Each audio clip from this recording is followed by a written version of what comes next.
कथा का नाम शेवगांव वाले गजानन महाराज के नाम से भी कर सकते थे, पर स्वामी समर्थ इसलिए रखा कि गजानन बाबा को भी लगा कि मेरे गुरु का नाम यहाँ होना चाहिए।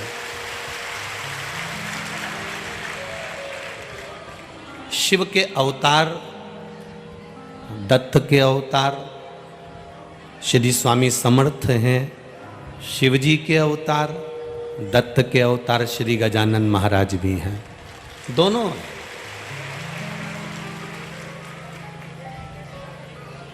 एक ने श्री स्वामी समर्थ जी ने मिर्ची को खाकर भी भगवत भजन कर कर परमात्मा की शरणागति प्राप्त करी है। गजानंद महाराज ने झूठी पत्तल में से चावल का दाना उठाकर भगवत भजन कर कर अपनी जिंदगी का आनंद पाया।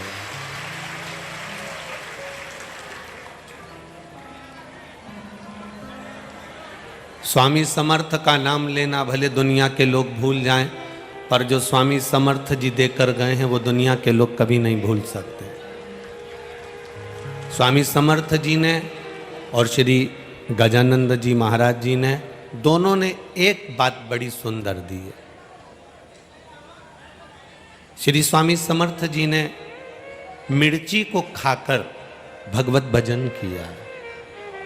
आज भी महाराष्ट्र के लोग भोजन की थाली में सब कुछ भूल जाते हैं, पर ठेसा नहीं भूलते हैं।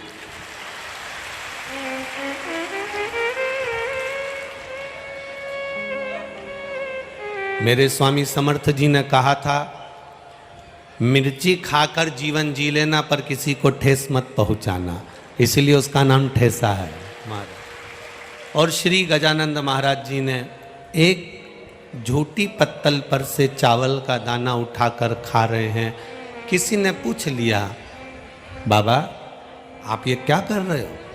श्री गजानंद महाराज जी कहते हैं, गम गम कहते कहते उन्होंने कह दिया कि ये चावल का दाना नहीं, ये स्वयं ब्रह्मा का स्वरूप है, इसका मैं आदर करूंगा तो ये मेरा आदर करेगा। दुनिया की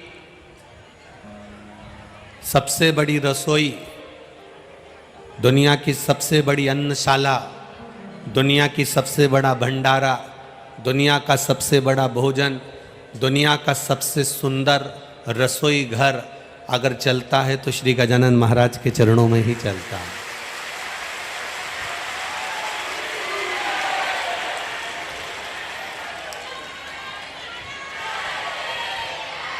उसकी शरणागति, उसके चरणों का रस तत्व, उन्होंने गजानन महाराज ने अपने भक्तों से एक ही बात कही कि मैं भले ना हूँ इस पृथ्वी पर, मैं भले ना रहूँ इस भूमि पर, समाधि लीन हो जाऊँगा, पर जिस पत्तल पर मैंने झूठा चावल का दाना खाया है उस अन्न को मैं अमृत बनाकर जाऊंगा। जो यहाँ पाएगा वो सब रोग से मुक्त हो जाएगा।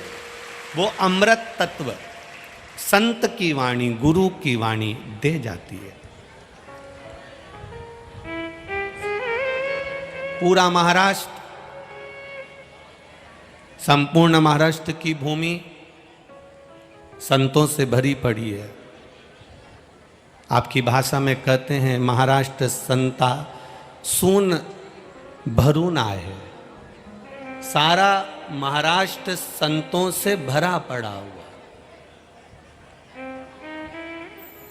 और यहाँ जितने लोग कथा सुनने आए हैं ये भी संत हैं, क्योंकि बहुत दूर पार्किंग हो जाती है, वहाँ से पैदल पैदल पैदल पैदल पैदल पैदल चलते चलते मंजिल तक पहुँच जाना और बैठ कर कथा को श्रवण कर लेना, ये किसी संत का ही लक्षण है, किसी दूसरे का नहीं हो सकता।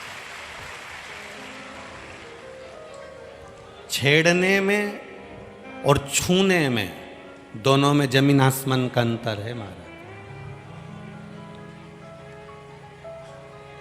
काय में जमीन आसमान का अंतर है, छेड़ने में और छूने में जमीन आसमान का अंतर है। छेड़ने में जूता मिल जाता है और चरण छूने में आशीर्वाद मिल जाता है, दोनों में अंतर।